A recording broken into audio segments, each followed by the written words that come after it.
very lawyers. We believe VPSARA committed something illegal and something immoral against the Filipino people.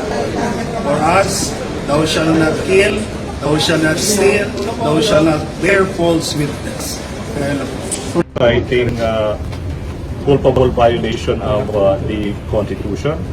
We are also invoking a betrayal of public trust, plunder, malversation, technical malversation, and bribery. So what are the basis of your complaint, sir? This is primarily based on how the office of the Vice President, this is primarily based on how the sitting Vice President of the Republic disbursed the millions of pesos in 11 days without proper documentation. This complaint stemmed out of the fruitful committee hearings done by Congress. What we are saying is this is different from the two filed impeachment complaints. What makes it different is that the complainants in this case are arguing that it's no longer just the constitutional and legal obligation of the members of Congress to impeach and to remove from office the Vice President. That obligation now becomes a moral one. I took you so long. We do this for the Filipino people. These are ordinary priests. These are ordinary lawyers bound by a common cause to uphold the law and to hold accountable the Vice President of the Republic of the Philippines. Thank you so much. Perpetrators of crimes against humanity under Section 6 of Republic Act 9851 or the Philippine Act on Crimes Against International Humanitarian Law, Genocide, and Other Crimes Against Humanity. Former President Rodrigo Roa Duterte, Senator Roland Bato de la Rosa, Senator Christopher Lawrence Bongo, the co-conspirators in of Chu Kintung, Li Lanyang, and Wong Mengpin, the three Chinese nationals inside the Davao penal prison and penal farm on August 13 of 2016. Former President Rodrigo Roa Duterte, Police Colonel Ruina Garma, Police Colonel Edilberto Leonardo, SPO4 Arthur Narsolis, and Superintendent Gerardo Padilla. Number 4, individuals involved in the murder of General Wesley Barayuga, Police Colonel Ruina Garma, Police Colonel Edilberto Leonardo, Police Lieutenant Colonel Santi Mendoza, former PNP Officer Nelson Mariano, PSMS Jeremy Tox Kausapin, and one alias Loloy.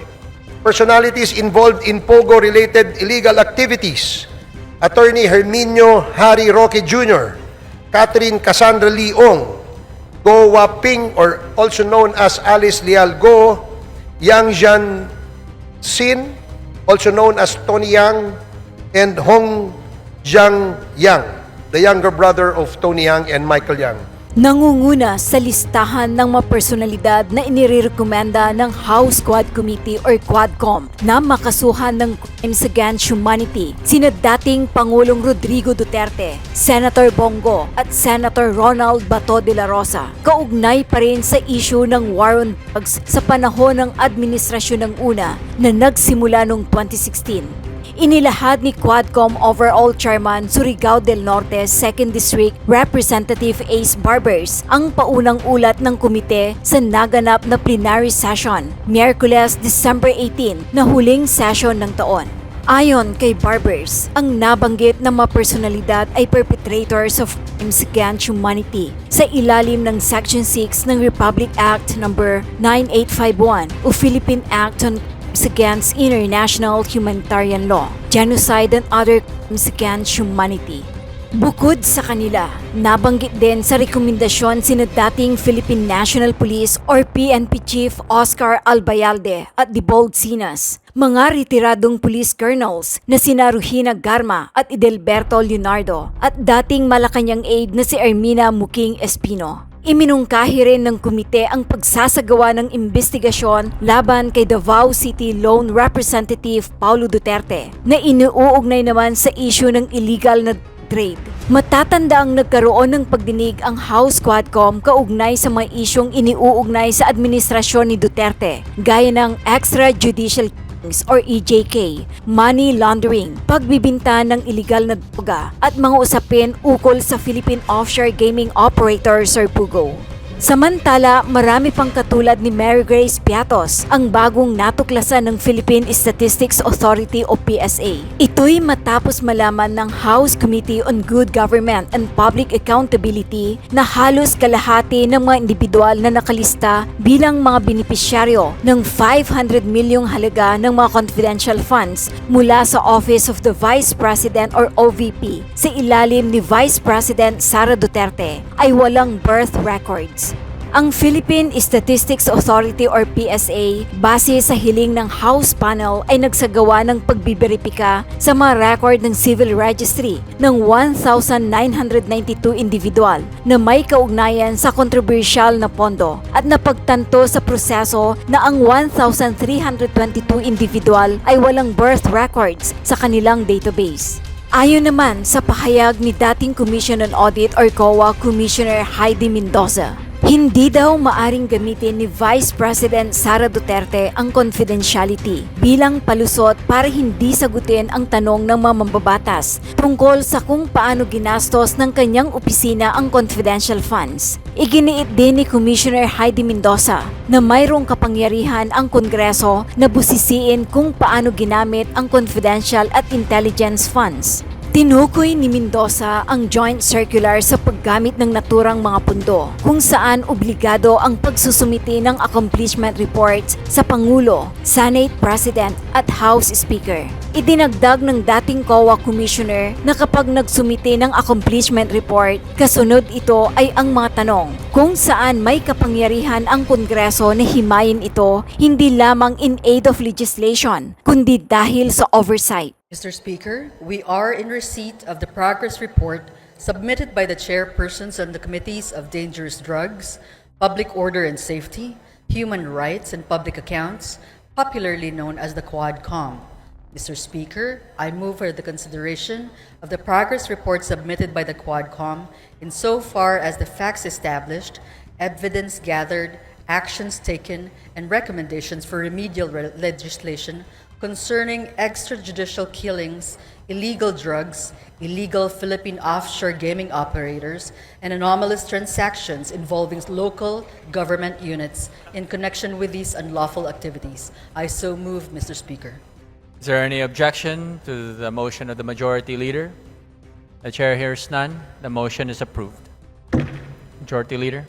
Mr. Speaker, I move to recognize Representative Robert Ace Barbers, Chairperson of the Committee on Dangerous Drugs, for his sponsorship speech.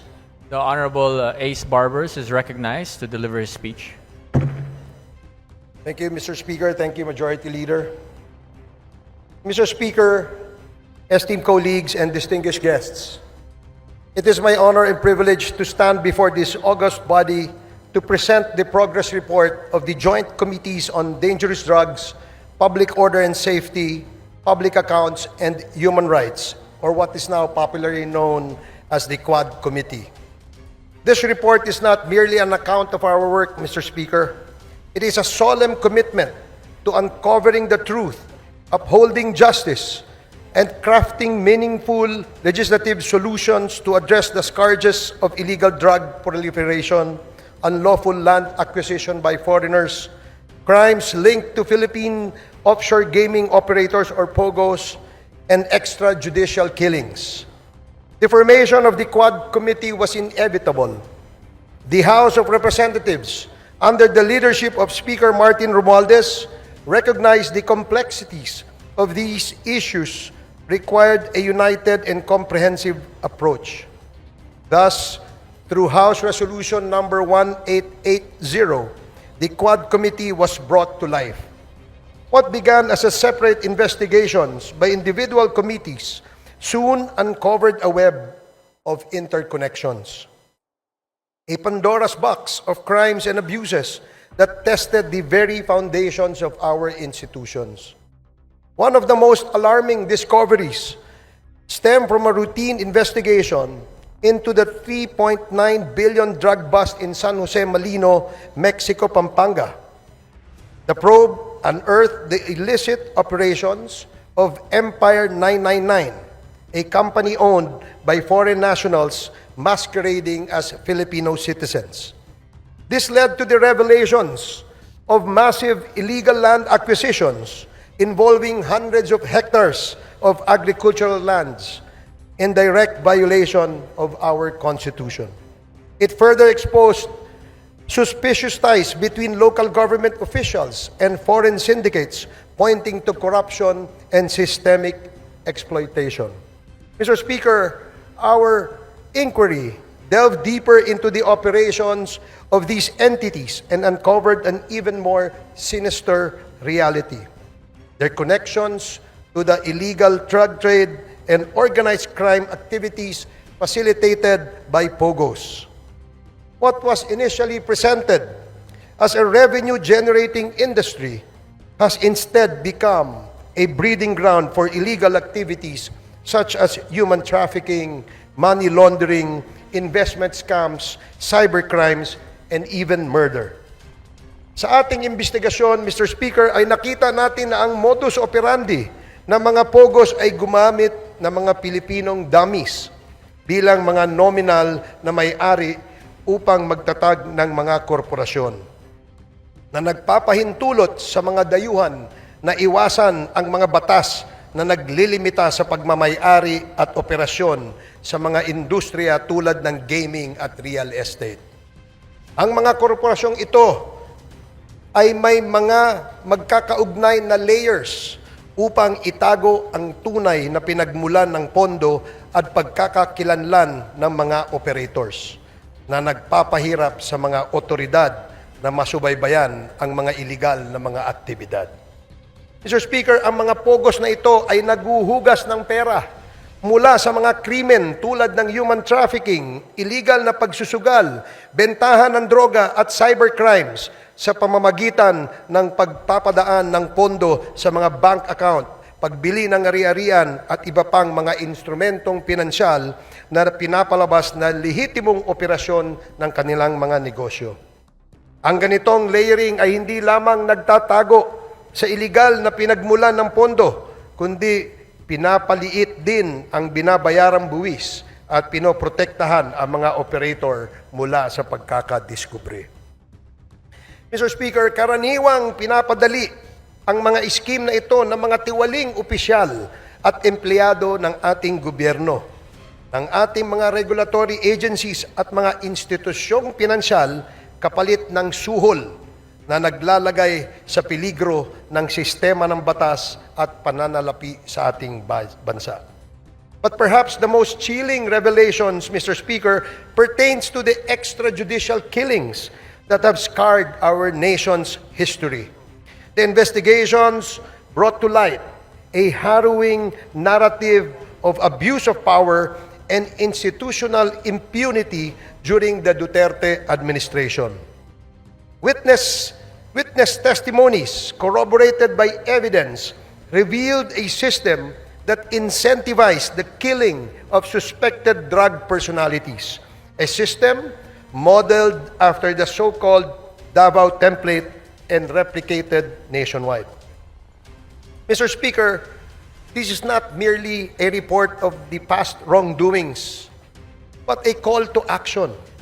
The Quad Committee has responded by filing concrete legislative measures aimed at addressing the gaps in our legal framework. Number 1, House Bill number 10986, classifying and penalizing extrajudicial killings as heinous crime while providing reparations for its victims. Number 2, House Bill number 10987, prohibiting all forms of offshore gaming operations in the country with severe penalties for violations. Number 3, House Bill number 11043, allowing civil forfeiture of unlawfully acquired real estate properties by foreign nationals. Number 4, House Bill number 11117, providing for the administrative cancellation of birth certificates fraudulently obtained by foreign nationals. In addition to these proposed bills, Mr. Speaker, our inquiries have already yielded significant actions. Number one, the Joint Committee inquiry prompted authorities to reopen investigations into the murders of Police General Wesley Barayuga, former Albuera Leyte Mayor Rolando Espinosa, and 3 Chinese nationals killed inside the Davao prison in Penal Farm. 2, the certificate of registration of or incorporation of Empire 999 Realty Corporation was revoked by the SEC. Number 3, the Philippine passport of Mr. Kai Kimeng, also known as Mr. Willie Ong, and Yang Jiazheng, also known as AD Tai Yang, were canceled by the concerned government agencies. The findings of the Joint Committee led to the filing of legal cases against Go Waping, also known as Alice Leal Go, including charges of human trafficking and graft and corruption. Number 5, the chairperson of the PAOK directed the Anti-Money Laundering Council to file for court-issued freeze orders or provisional asset preservation orders against assets linked to unlawful activities. These include the following corporations: Lucky South Limited Corporation, Whirlwind Corporation, Biancham Holdings and Trading Incorporated, Empire 999 Realty Corporation, Sunflare Industrial Supply Corporation, Yatay Industrial Park Incorporated, Mexico 999 Industry Realty and Development Corporation. These actions underscore the progress achieved through our investigations in addressing systemic crimes and abuses. We have also recommended, Mr. Speaker, amendments to relevant laws, including the Anti-Money Laundering Act, the Anti-Trafficking in Persons Act, the Civil Registry Law, the Anti-Dummy Law, the Bank Secrecy Law, the New Philippine Passport Act, the Comprehensive Dangerous Drugs Act, the Cybercrime Prevention Act, the Tariff and Customs Code, the Revised Corporation Code, and the Local Government Code, among others. Mr. Speaker, in total, we have recommended at least 30 proposed legislations, and these measures aim to strengthen our legal frameworks and ensure that such abuses and misdeeds are prevented in the future. The Quadcom likewise recommends the filing of appropriate charges against the following. Number 1, personalities linked to the illegal drug trade, particularly those implicated in the seizure of 360 kilograms of shabu in Mexico, Pampanga, Kai Kimeng alias also known as Willie Ong, Yang Jiazheng also known as AD Tai Yang, Mayor Teddy Tumang, and all the incorporators of Empire 999. Number 2, perpetrators of crimes against humanity under Section 6 of Republic Act 9851 or the Philippine Act on Crimes Against International Humanitarian Law, Genocide, and Other Crimes Against Humanity. Former President Rodrigo Roa Duterte, Senator Roland Bato de la Rosa, Senator Christopher Lawrence Bongo, former PNP Chief Oscar David Albayalde, former PNP Chief Debold Sinas, Police Colonel Royina Garma, Police Colonel Edilberto Leonardo, and Hermina Muking Espino. Number 3, the co-conspirators in the murder of Chu Kintung, Li Lanyang, and Wong Mengpin, the 3 Chinese nationals killed inside the Davao Penal Prison and Penal Farm on August 13 of 2016.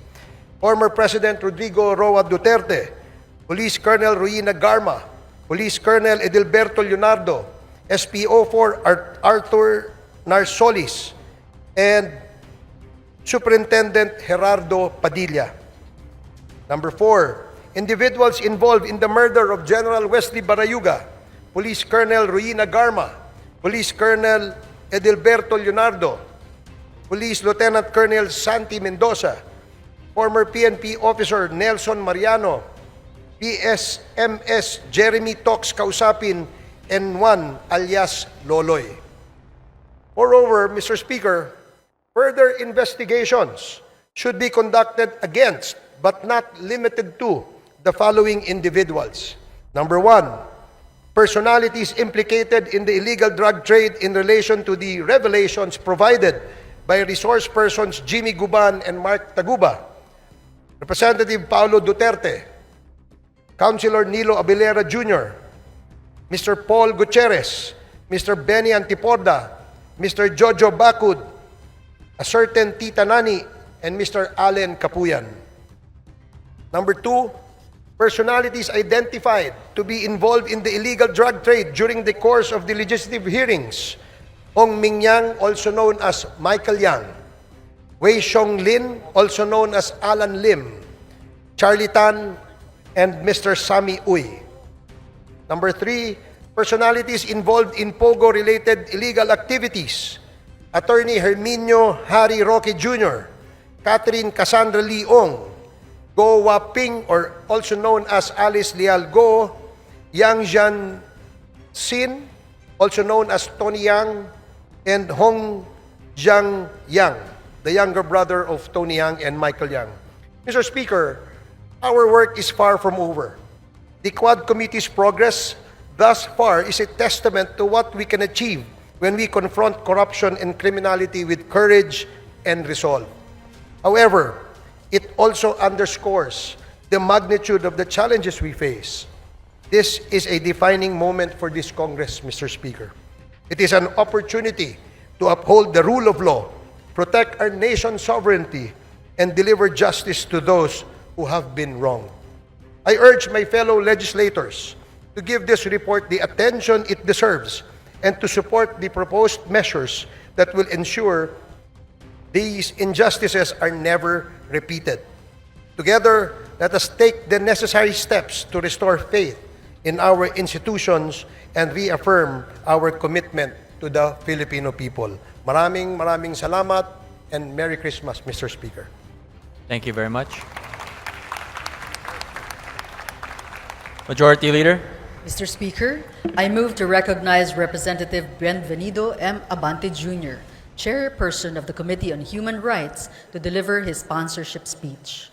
The Honorable Abante is recognized to deliver his sponsorship speech. Thank you, Mr. Speaker. Honorable Speaker and distinguished colleagues in Congress, at lahat po ng ating mga kababayan na nakikinig dito at sa ating website ngayong hapon na ito. Gusto ko lang pong sabihin unang-una, Mr. Speaker, the time of reckoning has come. Nakalagay po sa Matthew chapter 7 and verse number 2. For with what judgment ye judge, ye shall be judged.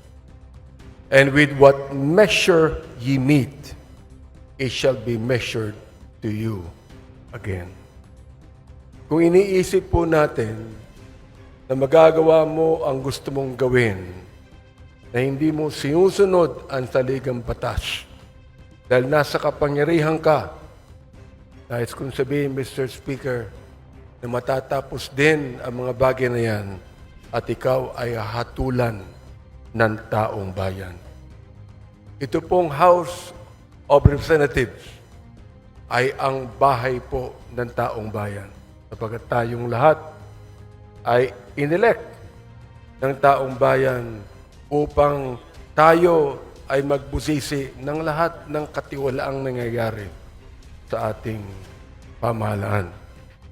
I consider this a divine blessing to be able to rise today as the chair of the House Committee on Human Rights and co-chair of the Quad Committee to share the initial findings and recommendations of our inquiry, particularly into the extrajudicial killings that occurred during the previous administration's war on drugs. Inuulit ko po, Mr. Speaker, kakampi ako ng dating administrasyon kapag pinag-uusapan po ang pag-alis ng droga sa ating bansa. Sinabi ko po ito sa ating dating Pangulo. Ang hindi ko lang maintindihan, kung bakit kinakailangan merong mapatay na more than 30,000 people upang mawala ang drugs na ito. Nawala ba ang drugs? Hindi. Nandun pa rin, Mr. Speaker. Indeed, there is a season for everything and a time for every purpose under the heaven, as made clear by the Lord in chapter 3 of the book of Ecclesiastes. This is the most opportune time for the Joint Committee on Dangerous Drugs, Public Order and Safety, Public Accounts, and the Committee on Human Rights to present to you a progress report on our inquiry in aid of legislation.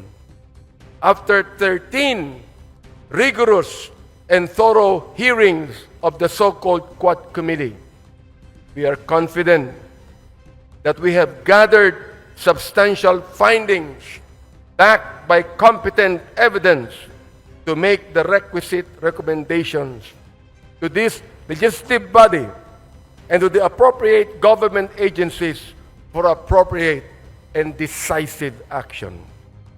There was systematic violation of human rights and blatant disregard of due process.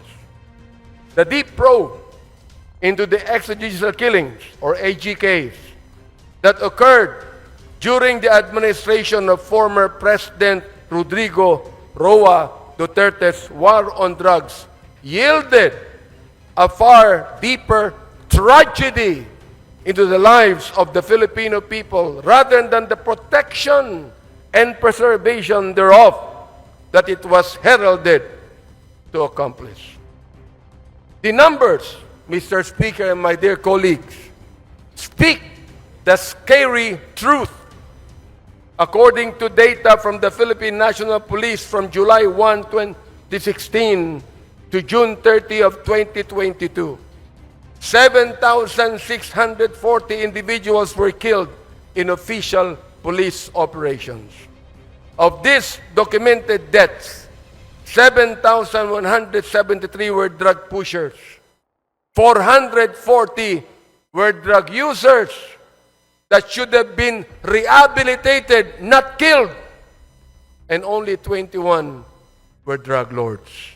Mr. Speaker, from as far back as May 15, 2024, when my committee started digging into the EJ case, we had been presented with multiple reports indicating that there had been massive nationwide drug-related killings within the period July 2016 to June 2022.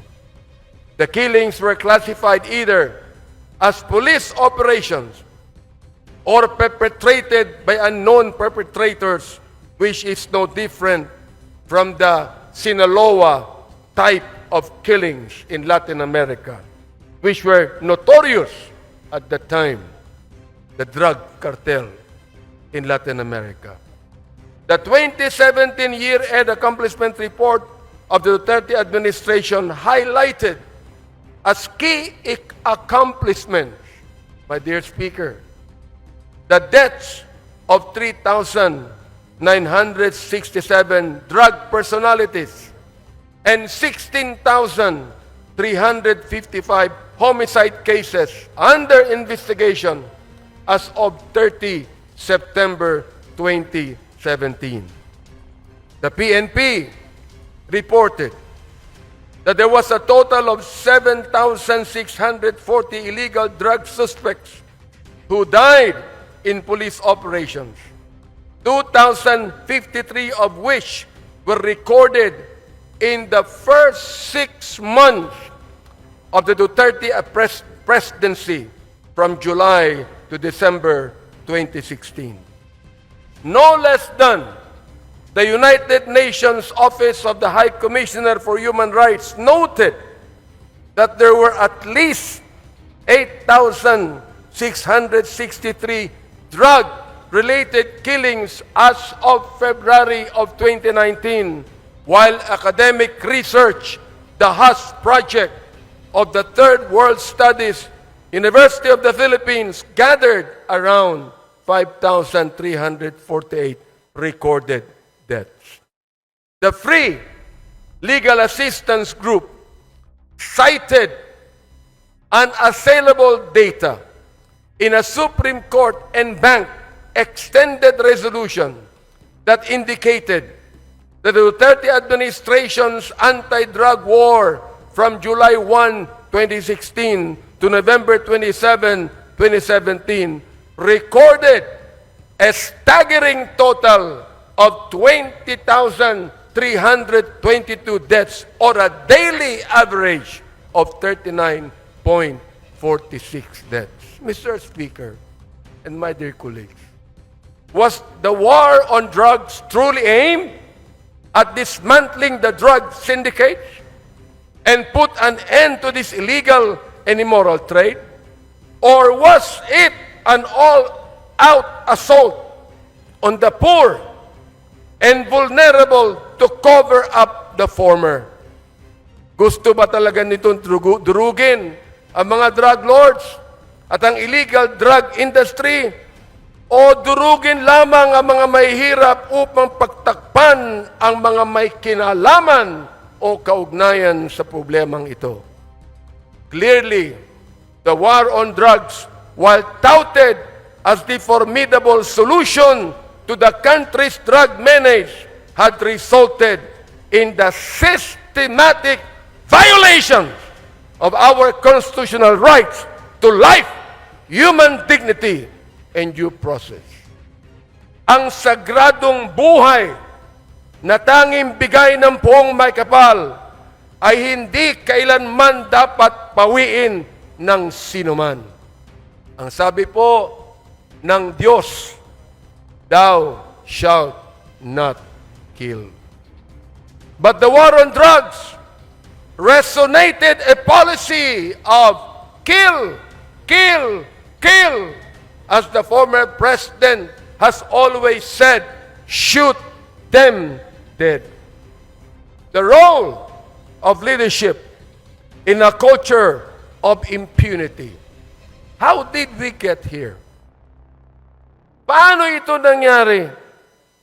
One cannot look at all the evidence and not come to this credible and undeniable conclusion that former President Rodrigo Roa Duterte's public pronouncements encouraged, facilitated, and normalized the killings and emboldened some of our policemen who are supposed to be the protectors of the people to carry out the same.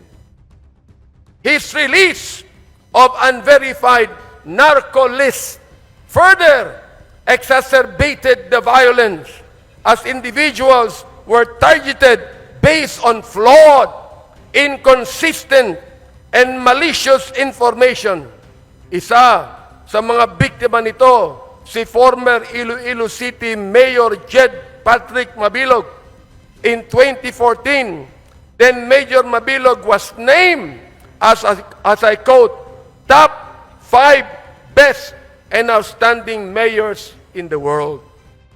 In the 2014 World Mayor Awards, mula sa short list ng best mayors in the world na isama sa drug list ni Pangulong Duterte, nasira ang pangalan ni Mayor Mabilog.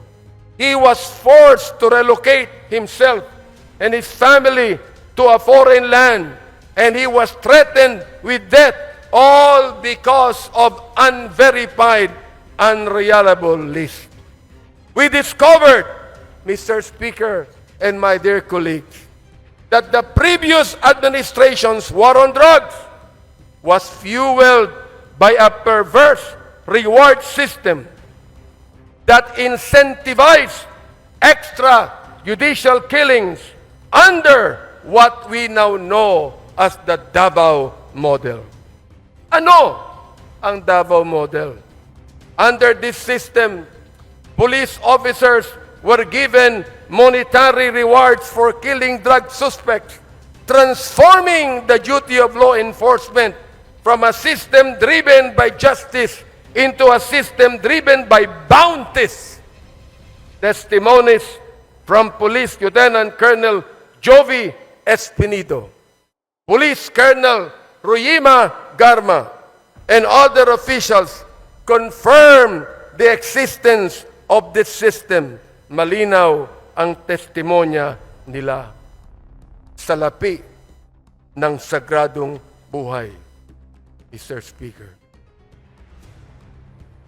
In a civilized society that upholds the rule of law and due process, there is no rhyme or reason for such diabolical attacks on the sanctity of life on every human being. But it was President Duterte himself who provided the legal cover for those killings. The narrative of nanlaban or fought back became the legal justification for these operations, as PRRD himself encouraged officers to provoke suspects into resisting arrest, which was he admitted in one of the hearings conducted, providing legal cover for the use of lethal force. That's the reason why I even asked the question to our former president, was your policy a personal policy, or was it based upon the Constitution? There was a grand conspiracy. In the course of our hearings, we exposed disturbing cases where killings were carried out for monetary rewards or as part of orchestrated operations. First, the 3 Chinese nationals and convicted drug lords, Chu Kin-tung, Li Lanyang, and Wong Mengpin, were killed under orders for a payment of 1 million pesos per person. During our hearings, person deprived of liberty, Leopoldo Tan, testified that former President Duterte personally congratulated officials involved, saying, and I quote, "Congrats, Superintendent Padilla, job well done." Pero grabe yung ginawang ginuguan. End of quote. Alam ko, ibabas na naman ako na ma-DDS pagkatapos nito. Gusto kong makinig kayong lahat. Alamin nyo nung muna ang batas. Bago nyo kami murahin, bago nyo kami latiin, alamin nyo muna ang batas. Sapagkat dito po, sa house na ito, ay pinaglalaban namin hindi lamang ang katuwiran ng bawat tao, kundi ang tinatawag nating sanctity of life. Second, the assassination of Police General Wesley Barayuga, na binanggit na ng aming chairman. Witnesses testified that Barayuga was killed under instructions from police officials with a reward of 300,000 pesos given for his murder. Police Colonel Grijaldo, na kinontempo namin sa aming last Quadcom hearing. Nandito po siya ngayon. Maaaring narinig niya. Anong ginawa niya nung siya ang Chief of Police ng Mandaluyong City? Nang general na ito ay pinatay doon sa Mandaluyong, walang police report, walang investigation report, walang ginawa ang Chief of Police na ito. Siya ba'y tinanggal sa pagiging Chief of Police? Hindi, mga kaibigan. Samantalang yan palagi ang SOP ng Philippine National Police. We heard testimony that revealed that police officers had killed quotas and were rewarded for complying with them. Police Lieutenant Colonel Espinido detailed that a 20,000 peso reward was paid per kill. Yan po ang kanyang statement. Our investigation also unearthed cases where the drug war served as a tool to eliminate competition among drug syndicates. Witnesses such as Mr. Kerwin Espinosa and former police officials SPO3 Artunio Las Cañas and Police Colonel Eduardo Acerto revealed the dark reality of a policy that prioritized kill, kill, kill over jail, jail, jail. Mr. Speaker, more data revealed how every effort was made to ensure that those involved in these killings were spared from the consequences of their actions. Of the over 8,351 deaths, the PNP's Internal Affairs Service reported that 99.17% of cases resulted in the exoneration of police officers. Just imagine.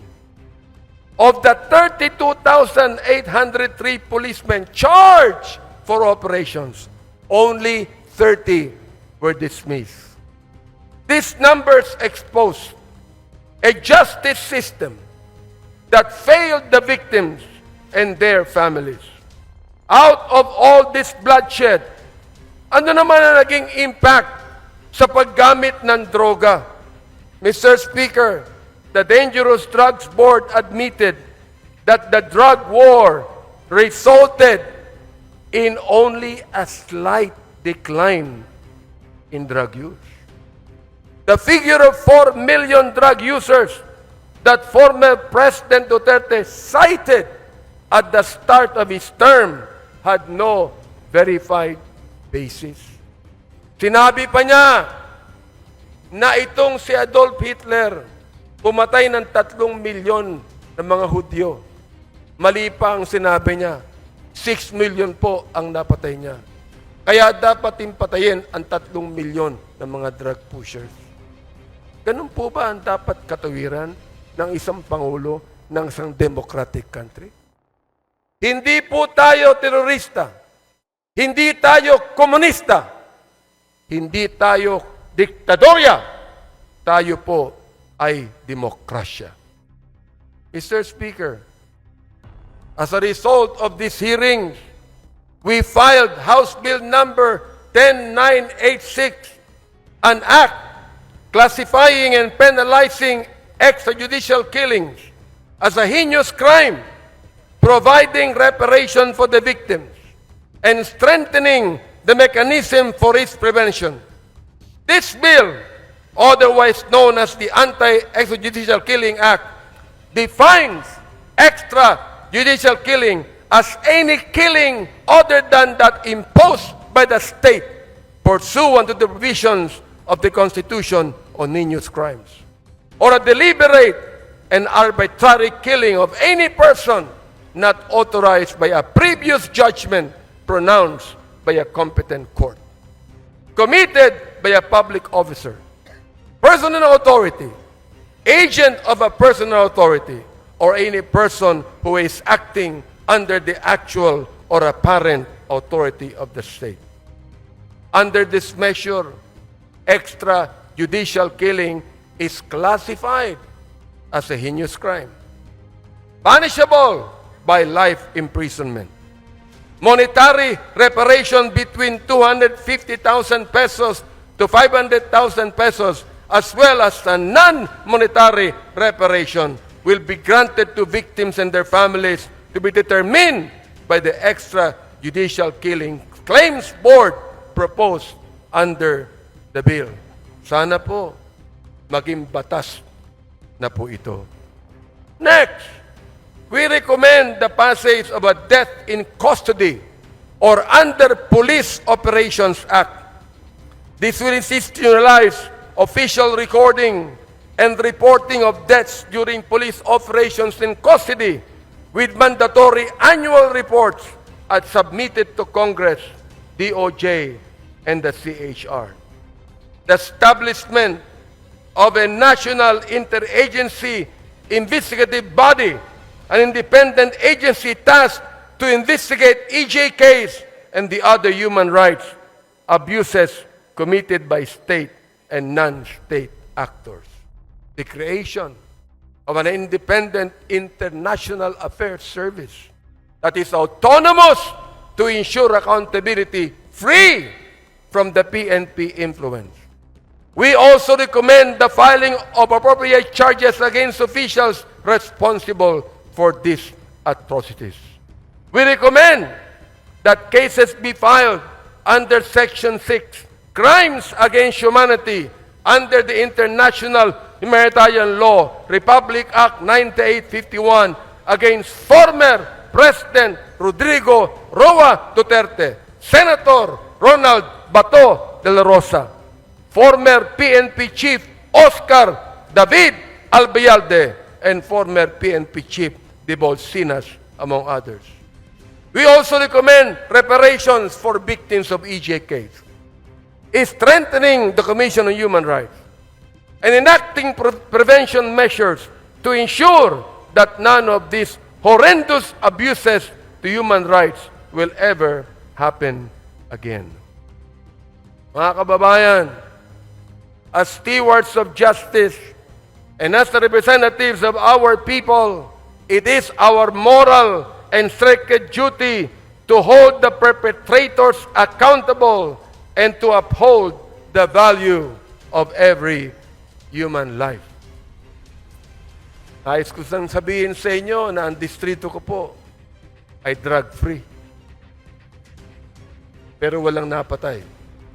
Kahit isa. Pwede naman pala eh. Pwede naman pala na ang isang syudad, ang isang bayan, ang isang distrito, pwedeng mawala ang drugs na hindi mo kinakailangan pumatay. Mga kaibigan, my dear speaker, my dear colleagues, I know that this is a season of giving, love, and forgiveness.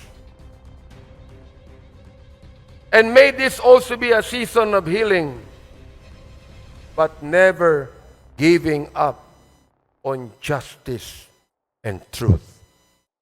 Maraming salamat po at maligayang Pasko sa inyong lahat.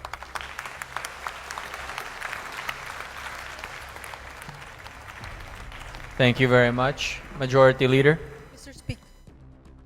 Mr. Speaker, I move to recognize Representative Dan S. Fernandez, Chairperson of the Committee on Public Order and Safety, to deliver his sponsorship speech.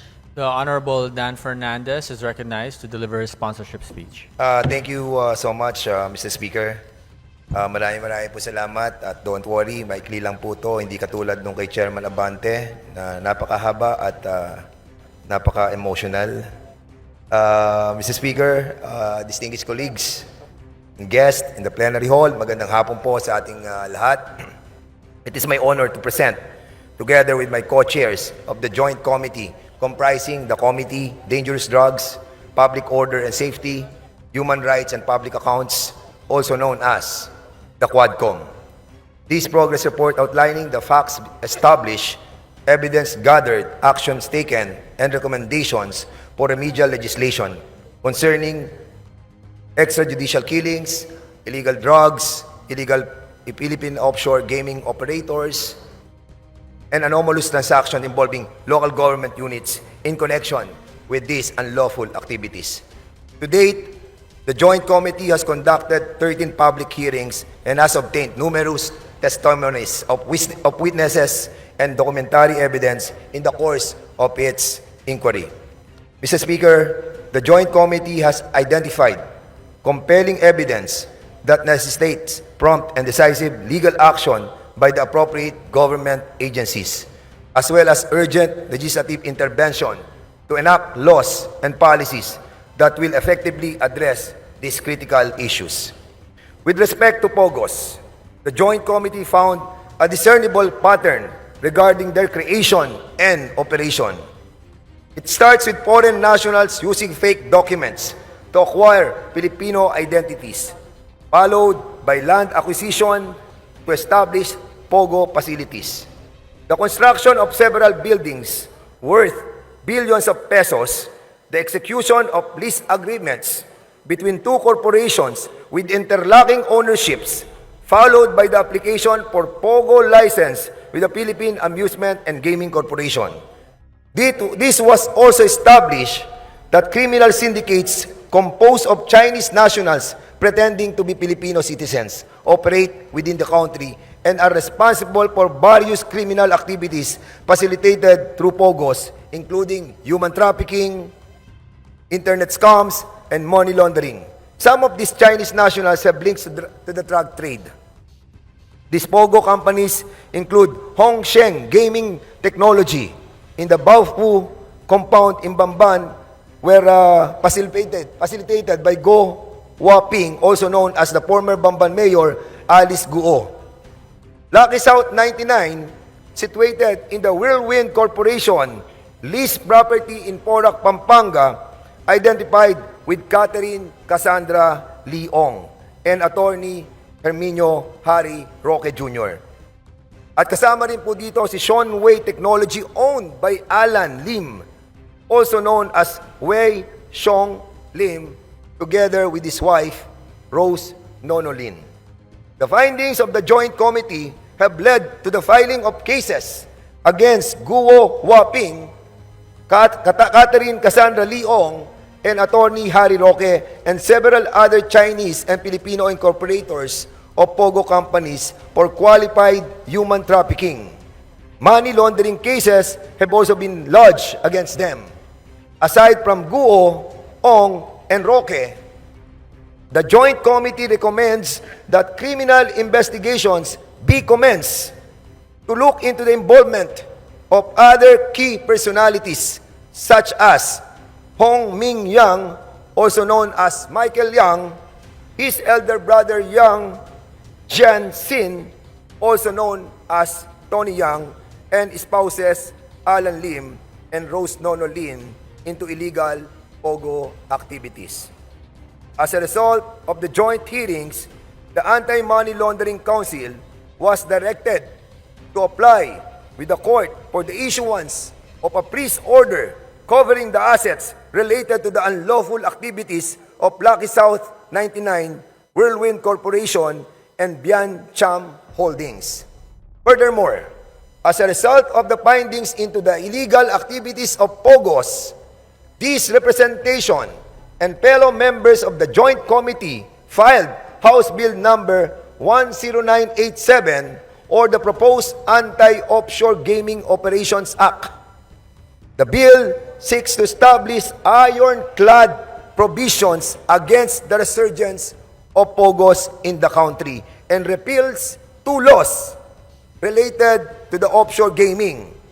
Executive Order number 13, issued by former President Duterte, and Republic Act number 11590, or the law taxing POGOs.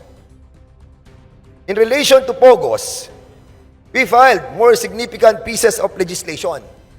House Bill number 11043, which seeks to provide for a civil forfeiture in favor of the state of any unlawfully acquired real estate properties by any foreign national. And a third measure, House Bill number 11117, which seeks to provide for the administrative cancellation of birth certificates fraudulently registered by foreign nationals. The Joint Committee has recommended several other remedial legislations, including the following: Amendment to Republic Act number 9487, further amending Presidential Decree number 1869, otherwise known as the Charter of the Philippine Amusement and Gaming Corporation, so that PAGCOR shall have the exclusive authority to authorize, license, and regulate games of chance.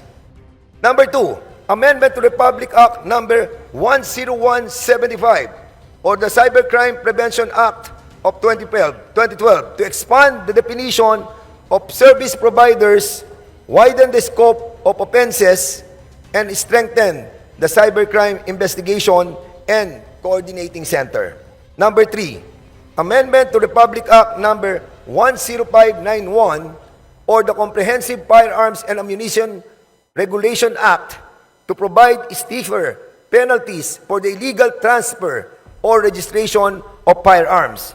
Number 4, amendments to Republic Act number 11055 or the Philippine Identification System Act to impose stiffer penalties for the willful falsification or sale of fake PLC's IDs.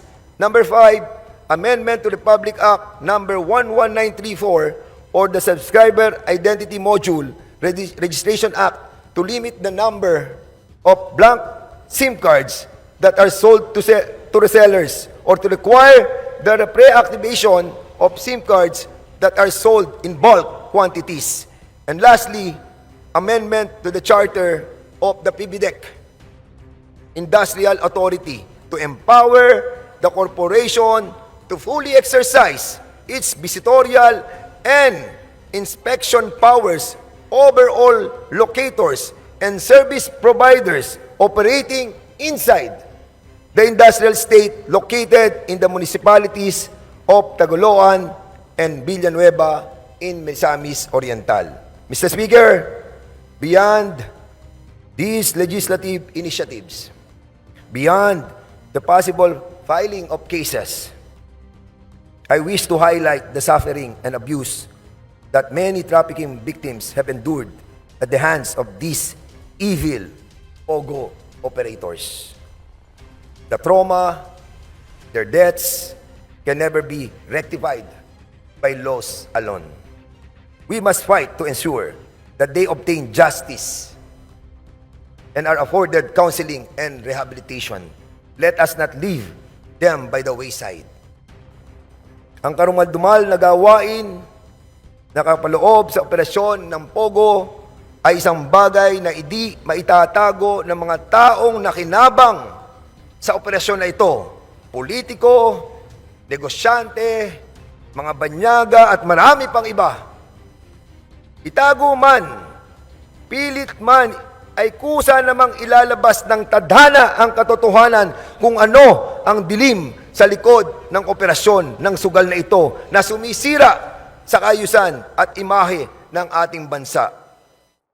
Ang mga buhay na mapabanyaga man o lokal nating kababayan na kinuha ang kanilang buhay ng mga mapag-abusong tagapamahala ng mga POGO ay ibinubulid na ang kaluluwa sa impyerno. Direct and indirect participation in the operation of POGO must pay the price. Di po pwede nakalimutan na natin ang nakaraan at mag-move forward na tayo. We hope that the Executive Department, Mr. Speaker, through our President, Ferdinand Bongbong Marcos, will give justice to the families of the innocent people who are all victimized by these greedy crooks whose sole objective was to enrich themselves with POGO money. Tapos na po ang mapag-abuso na kalakaran sa operasyon ng POGO. We are in the process of cleaning and wiping out the remnants of a bad memory that will linger in the minds of our people. We must strive to bring back to our country the respect that was lost due to the legalization of the POGO operations and tell the whole world that this tiny nation that is living in peace and harmony has fought and won against the corruption, the atrocities, and the evilness of POGO. Finally, Mr. Speaker, we offer this progress report to our countrymen, many of whom have tirelessly followed our hearings and have placed their trust in the Quadcom. Taus-puso po ang aming pasasalamat sa inyong walang sawang pagsubaybay, sa inyong buong suporta at tiwala. We stand with you in the pursuit of truth and justice. Maraming salamat po. Thank you very much. Majority Leader. Mr. Speaker, I move to recognize Representative Joseph Stephen Carapzas Paduano, Chairperson of the Committee on Public Accounts, to deliver his sponsorship speech. Representative Paduano is recognized to deliver his sponsorship speech. Thank you, Mr. Speaker. Thank you, Majority Floor Leader. Mr. Speaker, my dear colleagues, ladies and gentlemen, good afternoon. Mr. Speaker, before I proceed, once again, let me remind my co-chair, Chairman Abante and Chairman Dan Fernandez, for not once again following our agreement for not exceeding at least the maximum 10 minutes in their speech. Mr. Speaker, at the outset, I would like to express my gratitude to the leadership for allowing me to be a part of this endeavor, which I believe will greatly contribute to the nation. It is truly a great privilege to serve the country. The Joint Committee has conducted 13 public hearings and has obtained numerous testimonies of witnesses and documentary evidence in the course of its inquiry.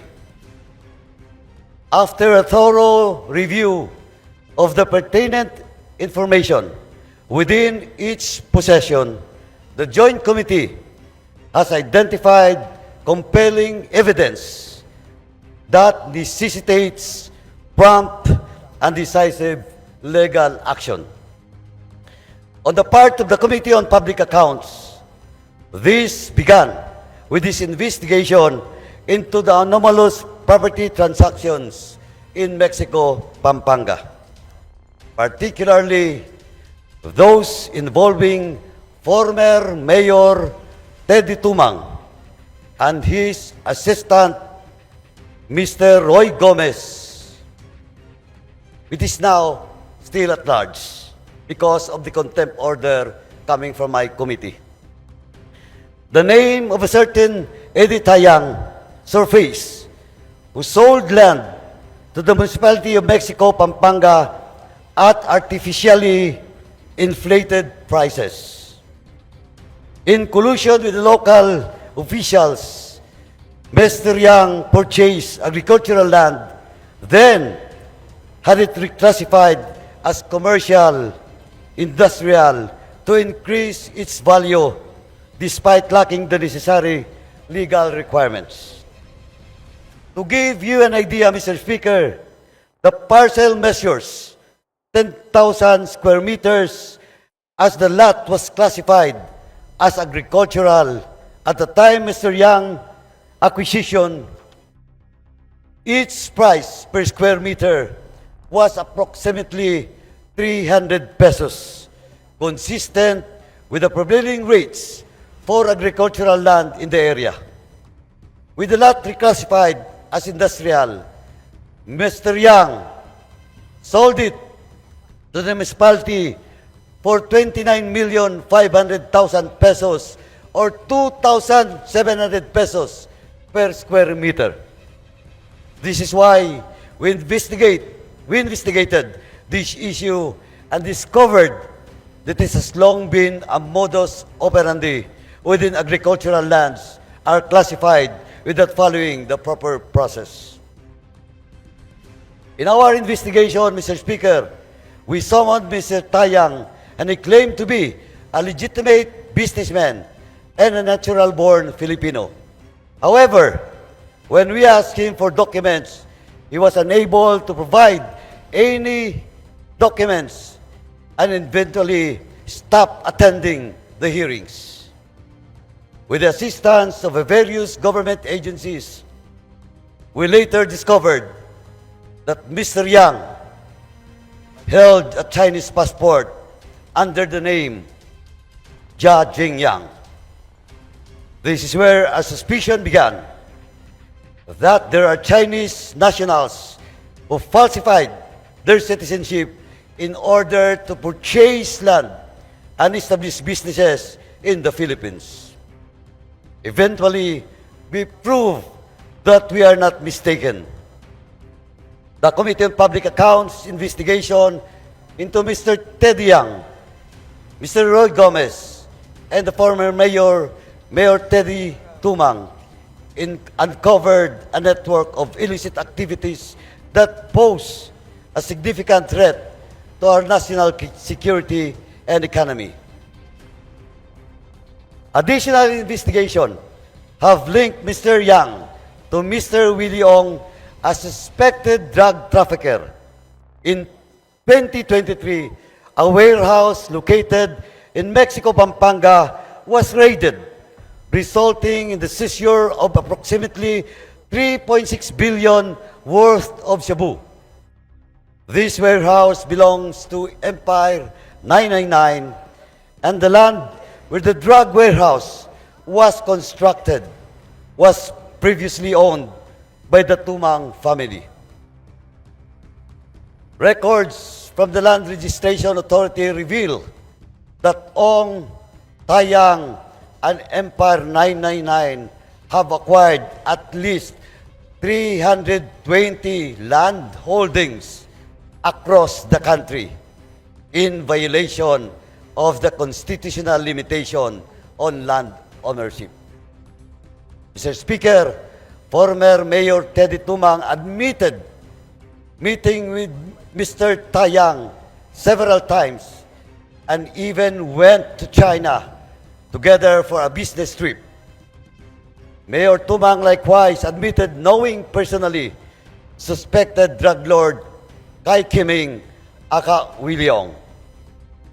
Relevantly, the Anti-Money Laundering Council confirmed that Williong and Mayor Teddy Tumang, through his company, the Morning Sun Industries, have conducted financial transactions with each other. Mr. Speaker, this is just the tip of the iceberg.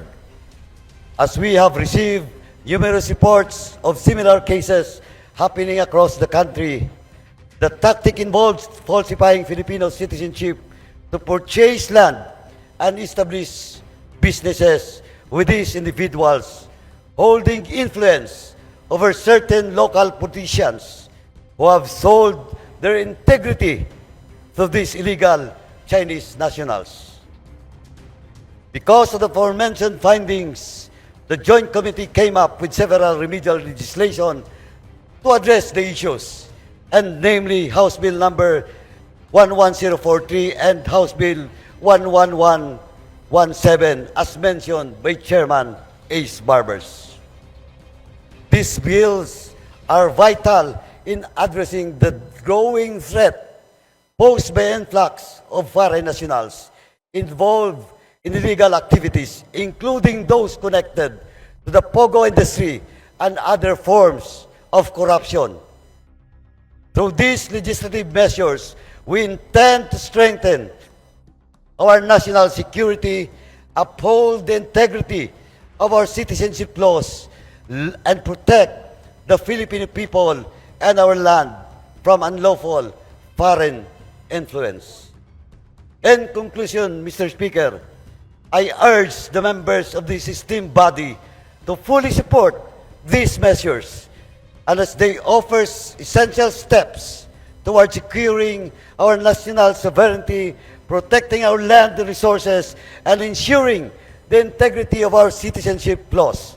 By enacting these measures, we take a strong stand against exploitation of our systems by foreign nationals and criminals, and we create lasting solutions to safeguard the interests of the Filipino people.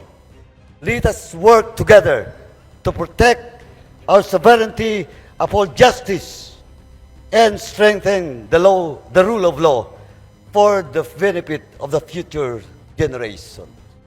Before I end, Mr. Speaker, once again, let me stress,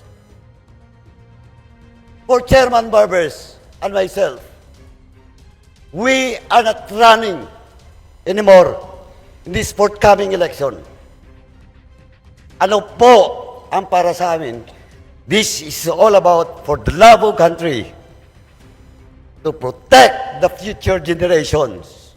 Kaya po, ang panawagan, tuloy ang Quadcom, tuloy ang laban. Maraming salamat po. Thank you very much. Majority Leader. Mr. Speaker, I move for the adoption of the findings and recommendations as contained in the progress report submitted by the Quadcom.